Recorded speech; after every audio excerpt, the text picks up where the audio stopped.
সবাইকে জয় যিশু। আমাদের মহান প্রেমময় পিতা প্রভু যীশু খ্রিস্টের নামে আমি সবাইকে স্বাগত জানাই। আসুন আমরা ঈশ্বরকে ধন্যবাদ দিই, কারণ তিনি আজকের এই দিন আমাদেরকে দেখতে দিয়েছেন এবং তার অনুগ্রহ দয়াতে আমরা প্রত্যেকে সুস্থভাবে সুন্দরভাবে আছি। তাই আসুন আমরা ঈশ্বরকে ধন্যবাদ দিই এবং তার উপস্থিতিতে আমরা ঈশ্বরের বাক্যপাঠে যাই। আমি আজকে যে বিষয়ের উপরে বাক্যপাঠ করব, অর্থাৎ আমাদের খ্রিস্ট বিশ্বাসী হিসেবে আমাদের এই তিনটি জিনিস আমাদের মনে রাখতে হবে এবং এই তিনটি জিনিস অনুযায়ী আমাদের জীবনযাপন করতে হবে। তাহলে আমরা ঈশ্বরে বৃদ্ধি পেতে পারবো বা ঈশ্বরে আমরা সন্তুষ্ট থাকতে পারবো। তাই আসুন আমি তিনটি জিনিসের মধ্যে, তিনটি পদের মধ্যে আমি প্রথমত দেখি যে ঈশ্বর আমাদের তার নিজের প্রতিমূর্তিতে অর্থাৎ নিজের স্বরূপে তিনি আমাদিগকে সৃষ্টি করেছেন। আমরা আদিপুস্তক তার 1 অধ্যায় 27 পদে আমরা পাবো। আমরা এখানে পাঠ করি আমি আপনাদের জন্য। পরে ঈশ্বর আপনার প্রতিমূর্তিতে মনুষ্যকে সৃষ্টি করিলেন, ঈশ্বরের প্রতিমূর্তিতেই তাহাকে সৃষ্টি করিলেন, পুরুষ ও স্ত্রী করিয়া তাহাকে সৃষ্টি করিলেন। অর্থাৎ ঈশ্বর তার নিজের স্বরূপে নিজের মতো করে আমাদেরকে সৃষ্টি করেছেন। আমরা প্রত্যেকে জানি যে এই জগৎ কিভাবে সৃষ্টি হয়েছে এবং মানুষ কিভাবে সৃষ্টি হয়েছে। আমরা আদি পুস্তক যখন 1 অধ্যায় আমরা পাঠ করি তখন জানি ঈশ্বর প্রথম 5 দিন, সৃষ্টির প্রথম 5 দিন তিনি জগতের সমস্ত কিছু সৃষ্টি করেছেন এবং 6 দিন তিনি মনুষ্য সৃষ্টি করেছেন এবং সেটা নিজের প্রতিমূর্তিতে। আমরা দেখি যে ঈশ্বর এই জগতের যা কিছু সৃষ্টি করেছেন সমস্ত কিছুতে কিন্তু তিনি মুখের কথা দিয়ে এবং সেই বিষয়ের উপরে ধ্যান দিয়ে তিনি করেছেন, কিন্তু মানুষকে যখন সৃষ্টি করেছেন তিনি তার নিজের মতো করে তৈরি করেছেন।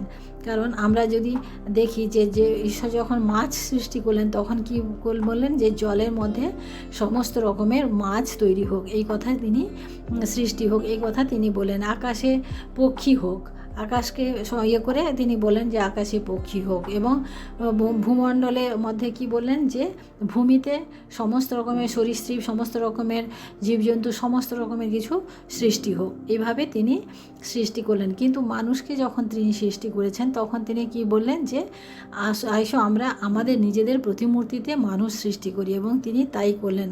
নিজের প্রতিমূর্তিতে নিজের হাতে তিনি মানুষকে বানিয়েছিলেন।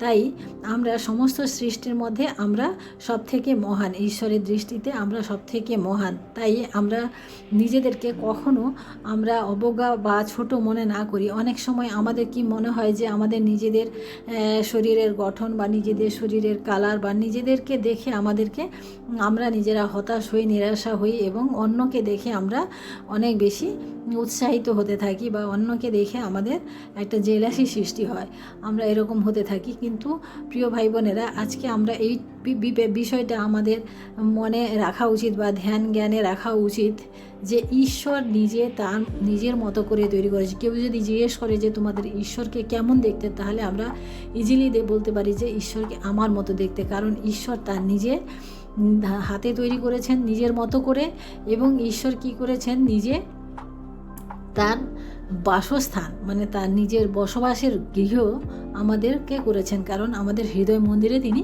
বাস করেন। তাই প্রিয় ভাই বোনেরা, আমরা কেউ তুচ্ছ না, কেউ তাচ্ছিল্য না বা কেউ অবহেলার পাত্র না, কারণ ঈশ্বর আমাদেরকে তার নিজের মতো করে তৈরি করছেন। তাই আমরা কখনোই দুঃখ বা নিরাশা বা হতাশার মধ্যে যাব না, কারণ আমাদের ঈশ্বর তাতে আমাদের কষ্ট পান। তাই আমরা যেরকম অবস্থায় বা যেরকম আমরা আছি সেই রকমভাবে আমরা সন্তুষ্ট থাকতে শিখি। আমরা যদি মোটা হই, যদি পাতলা হই খুব, আর যদি কালো হই, ফর্সা হই, যেরকমই যে আছি, এটা ঈশ্বরকে ধন্যবাদ দেন যে ঈশ্বর আমাদেরকে এভাবে সৃষ্টি করেছেন। তাই আমি এতে খুশি।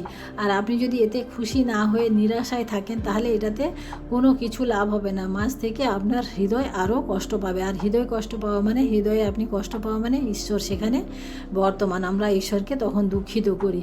তাই প্রিয় ভাই বোনেরা, আমরা ঈশ্বরকে ধন্যবাদ দিতে শিখি যে তিনি আমাদেরকে তার নিজের মতো করে তৈরি করেছেন, এবং আমি তার জন্য খুব গর্বিত বা তার জন্য আমি খুব আনন্দিত, কারণ নিজের মতো করে তিনি আমাদেরকে তৈরি করেছেন। আমরা ফিলিপিও তার 1 অধ্যায় আমি 4 পদ আপনাদের জন্য পাঠ করি। ফিলিপিও তার 4 অধ্যায় 8 পদ আমি 4 অধ্যায় 11 পদ আমি পাঠ করি। এখানে সাধু পৌল তিনি নিজে কেমনভাবে সন্তুষ্ট থাকতে শিখে গেছিলেন, সেটা আমরা দেখি। এই কথা আমি অনাটন সম্বন্ধে বলিতেছি না, কেননা আমি যে অবস্থায় থাকি তাহাতে সন্তুষ্ট থাকিতে শিখিয়াছি। অর্থাৎ সাধু পৌল নিজে যে অবস্থা থাকে, মানে দুঃখে থাকলে, অনেক কষ্টে থাকলে, খেতে না পেলে, যেভাবে থাকুন না কেন, তিনি কিন্তু সন্তুষ্ট থাকা শিখে গেছেন। অর্থাৎ তিনি যেই পরিস্থিতিতে আছেন তাতে তিনি সন্তুষ্ট থাকা শিখে গেছেন। সেই রকম প্রিয় ভাই বোনেরা, আমরাও যে অবস্থায় থাকি না কেন, যে রকমই থাকি না কেন, আমরা আমাদের নিজেদের জীবনে আমরা সন্তুষ্ট থাকতে শিখি, তাহলে ঈশ্বর খুশি হবেন এবং ঈশ্বর আমাদেরকে আশীর্বাদ করবেন। আমরা দ্বিতীয়ত দেখি যে ঈশ্বর আমাদের জীবনের জন্য একটা উদ্দেশ্য তৈরি রেখেছেন। অর্থাৎ ঈশ্বর আমাদেরকে যখন সৃষ্টি করেছেন তার আগে তিনি আমাদের জন্য একটা পরিকল্পনা করেছেন। আমরা সেটা দেখি জিরমিয় তার 1 অধ্যায়, আমি 5 পদে পাঠ করি। এখানে লেখা আছে, আমরা 4-5 পাঠ করছি আমি। সদাপ্রভুর এই বাক্য আমার নিকটে, অর্থাৎ জিরমিয় ভাববাদীর নিকটে উপস্থিত হইল। উদরের মধ্যে তোমাকে গঠন করিবার পূর্বে আমি তোমাকে জ্ঞাত ছিলাম। তুমি গর্ভ হইতে বাহির হইয়া আসিবার পূর্বে তোমাকে পবিত্র করিয়াছিলাম। আমি তোমাকে জাতিগণের কাছে ভাববাদী করিয়া নিযুক্ত করিয়াছি। অর্থাৎ এটা জেরেমিয়া সম্বন্ধে বলা হয়েছে, যে এটা প্রত্যেকের সম্বন্ধে, জেরেমিয়া সম্বন্ধে এখানে বলা হয়েছে, কিন্তু এই বাক্য প্রত্যেকের জন্য। কারণ ঈশ্বর আমরা মায়ের গর্ভে আসার আগে থেকেই তিনি আমাদের জন্য পরিকল্পনা করেছেন। তিনি আমাদেরকে মনোনীত করেছেন। তিনি আমাদেরকে তার আগে থেকে, মায়ের গর্ভের আগে থেকে তিনি আমাদিগকে মনোনীত করেছেন। এই জন্য তিনি আমাদেরকে যেভাবে রাখেন, যেভাবে যে পরিস্থিতিতে রাখেন, বা যা কিছু আমাদের জীবনের জন্য ঘটে, সমস্ত কিছু ঈশ্বরের পরিকল্পনাবি হয়। সেই জন্য আমরা ঈশ্বরকে ধন্যবাদ দিতে শিখি এবং ঈশ্বরের সাথে তার পরিকল্পনাকে আমরা বাস্তবায়িত করার জন্য আমরা চেষ্টা করি। আমরা এফেসীয় তার 1 অধ্যায়, আমি এফেসীয় 1 অধ্যায় আমি 4 পদ পাঠ করি। এখানে ঈশ্বরের বাক্য বলে, এফেসীয় 1 অধ্যায় 4 পদ। এখানে ঈশ্বরের বাক্য বলে, কারণ তিনি জগৎ পতনের পূর্বে খ্রিস্টে আমাদিগকে মনোনীত করিয়াছিলেন, যেন আমরা তাহার সাক্ষাতে প্রেমে পবিত্র ও নিষ্কলঙ্ক হই। অর্থাৎ ঈশ্বর আমাদিগকে তার জগৎ পত্তনের পূর্বে, জগৎ যখনও সৃষ্টি হয়নি তার আগে থেকেই তিনি আমাদিগকে মনোনীত করেছেন, যেন আমরা তার প্রেমে নিষ্কলঙ্ক রূপে জীবনযাপন করি। অর্থাৎ ঈশ্বরের প্রেমে আমাদিগকে নিষ্কলঙ্ক জীবনযাপন করতে হবে, তাহলে ঈশ্বর আমাদের কাছ থেকে তিনি খুশি হবেন। তাই আমরা প্রিয় ভাই বোনেরা, আমরা আমাদের জীবনকে একবার দেখি, আমরা কিভাবে নিষ্কলঙ্ক থাকব, কিভাবে আমরা সেই ব্যাপারটা আমরা শিখব। তার জন্য আমাদেরকে কি করতে হবে, যে আমাদেরকে প্রতিনিয়ত ঈশ্বরের বাক্যকে মনন করতে হবে, প্রতিনিয়ত ঈশ্বরের বাক্য আমাদের জীবনে রাখতে হবে। কারণ ঈশ্বরের বাক্য যদি না থাকে, তাহলে আমরা ভুল বা ঠিক, ভালো মন্দ, এটা আমরা বুঝতে পারবো না। আবার এটা যদি যখন আমরা না বুঝতে পারবো, তখন আমরা নিজেরা কখনো কলঙ্কিত হয়ে যাব, কখনো আমরা ভুল পথে চলে যাব, সেটা আমরা বুঝতে পারবো না। তাই প্রিয় ভাই বোনেরা, আমরা আমাদের ঈশ্বরের সাক্ষাতে, ঈশ্বর যেভাবে আমাদেরকে সৃষ্টি করেছেন তার নিজের মতো করে, তার নিজের সংকল্প অনুসারে, তার নিজের পরিকল্পনা অনুসারে তিনি আমাদেরকে সৃষ্টি করেছেন, সেইভাবে আমরাও যেন ঈশ্বরকে সেইভাবে সম্মান করি, বা সেইভাবে প্রেম করি, এবং সেইভাবে নিষ্কলঙ্ক জীবনযাপন করি। আমরা তৃতীয়ত দেখি, ঈশ্বরের ইচ্ছা পূরণ করতে হবে। আমাদের প্রত্যেক মানুষকে, প্রত্যেক সৃষ্টি, অর্থাৎ যারা আমরা, বিশেষ করে মানুষ যাদেরকে ঈশ্বর তার নিজের মতো করে, নিজের পরিকল্পনা মাফিক তৈরি করেছেন, তাতে আমাদের ঈশ্বরের ইচ্ছাকে আমাদেরকে পূরণ করতে হবে। অর্থাৎ আমরা কি করে ঈশ্বরের ইচ্ছা পূরণ করব? আমাদের অনেক ধনসম্পত্তি আছে, অনেক বলিদান দিয়ে দিলাম, অনেক দান ধ্যান করলাম, সেভাবে ঈশ্বরের ইচ্ছা পূরণ হয় না। ঈশ্বরের ইচ্ছা তখনই পূরণ হয় যখন আমরা ঈশ্বরের পথে চলি, ঈশ্বরের সাথে থাকি, ঈশ্বরকে ধন্যবাদ দিই, ঈশ্বরের বাক্য পাঠ করি। তাই আমাদেরকে প্রতিনিয়ত, আমরা যাই করি না কেন, আমাদেরকে প্রতিনিয়ত আমাদেরকে বাক্য পাঠের মধ্য দিয়ে যেতে হবে। প্রতিদিন আমরা যত বাক্য পাঠ করব, তত আমরা ঈশ্বরের কাছাকাছি আসতে পারবো, তত আমরা ঈশ্বরের পরিকল্পনাকে আমরা জানতে পারবো।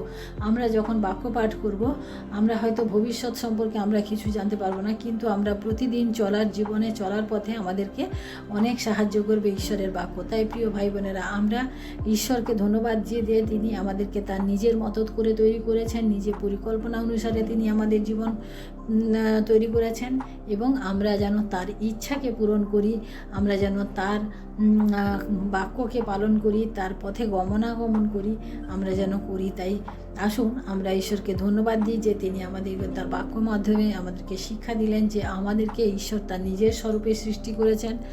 ঈশ্বর আমাদের জীবনের জন্য একটা পরিকল্পনা তৈরি করে রেখেছেন, এবং ঈশ্বর আমাদেরকে তার ইচ্ছা পূরণ করতে আমাদেরকে আজ্ঞা দিয়েছেন। আমরা যেন সেই ইচ্ছা পূরণ করি। আমরা জানি প্রভু যীশু এই জগতে যতদিন ছিলেন ততদিন তিনি বিভিন্ন রকমভাবে আমাদেরকে বোঝাতে চেয়েছেন যে আমরা যেন ঈশ্বরকে ধন্যবাদ দিই এবং ঈশ্বরকে প্রেম করি, কারণ তিনি নিজে আমাদেরকে প্রেম করেছিলেন। তিনি নিজে আমাদেরকে এত প্রেম করলেন যে তিনি তার নিজের জীবনকেও আমাদের পাপের জন্য তিনি ক্রুশে দিতে একবারও দ্বিধাবোধ করেননি। তাই প্রিয় ভাই বোনেরা, আজকে আমরা যারা প্রভু যীশুকে বিশ্বাস করি, প্রভু যীশুকে ভালোবাসি, আমরা যেন আমাদের ঈশ্বরকে আমাদের সর্বপ্রথম স্থান দিই, এবং আমরা ঈশ্বরকে আমাদের তার ইচ্ছা পূরণ করতে আমরা যেন নিজেদেরকে তৎপর রাখি, এবং আমরা যেন প্রভুর পথে আমরা যেন চলতে পারি। কারণ ঈশ্বরের পথে আমরা যখন চলবো, ঈশ্বরের বাক্য বলে আর বাকি সব আমাদের পেছনে পেছনে চলে আসবে। তাই প্রিয় ভাই বোনেরা, আমরা আজকে এই মুহূর্তে আমরা একটা সিদ্ধান্ত নিই যে আমরা প্রতিনিয়ত ঈশ্বরের বাক্য পাঠ করব,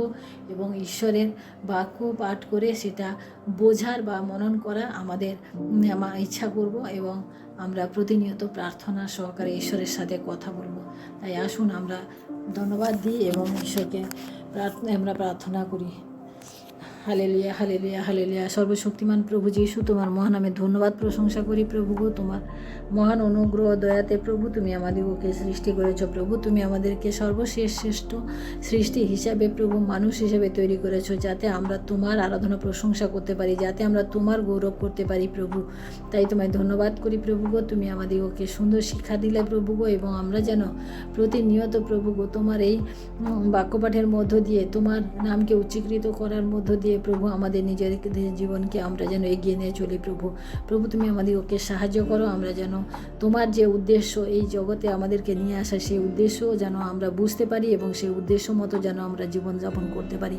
তোমায় ধন্যবাদ করি প্রভু। আজকের এই সময় প্রভু বিশেষ করে আমাদের সাথে তুমি রয়েছো, এবং আমাদের প্রত্যেক বিশ্বাসী ভাই বোনকে তুমি আশীর্বাদ করেছো প্রভু, যারা এই মুহূর্তে আমার সাথে প্রার্থনায় রয়েছেন, প্রার্থনা শুনছেন।